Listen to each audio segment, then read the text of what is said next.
one bill that you are very well known for is a bill that passed the Senate but did not become law because it didn't get through the House, and that was comprehensive immigration reform. I know you've said that you don't think it should be comprehensive in the future. It should be piecemeal. You need to convince voters. I don't think it can pass as a comprehensive piece of legislation. That's the issue? Yeah, and I have evidence. We tried it. Right. And in fact, if you recall during that time, I warned during that time, as that process was ongoing, that if we didn't do more on the security part of it, I thought it would have no chance of passage in the House.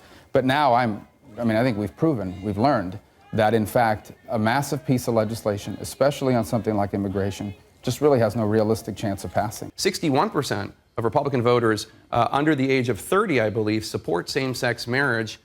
On that issue, same-sex marriage, Senator, you're the candidate of yesterday. Well, a couple points. Number one, that is an issue that will largely be determined at the state level, since marriage laws have always been defined by the states. I'm not, for example, ever supported a federal constitutional amendment to define marriage because I believe states define marriage in their laws. And if, in fact, people feel that way, as that poll says, then they can petition their state legislature to change the law.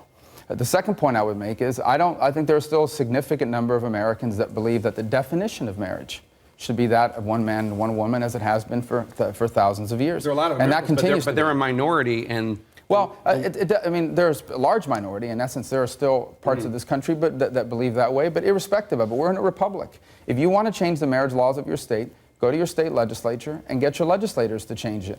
I don't believe the court system is the appropriate way to do it, and I don't believe Washington and the Supreme Court is the appropriate way to do that. You mentioned, when I talked about the candidate of tomorrow, yeah. You mentioned that you meant that more in terms of economic issues than you did in terms of social issues. Do you think it's a mistake? Do you think it's a trap by people in the media to ask Republicans about social issues? No, these are important issues. People want to know what you feel and think about them. I think they're very important issues to a lot of people in this country.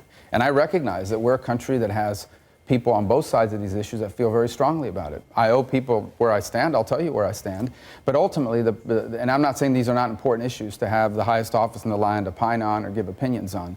But ultimately, I want all Americans to succeed economically, independent of what they may feel like on a social issue. I want all Americans to be more prosperous, to be able to leave their children better off than themselves, to have better jobs, to have businesses that are successful.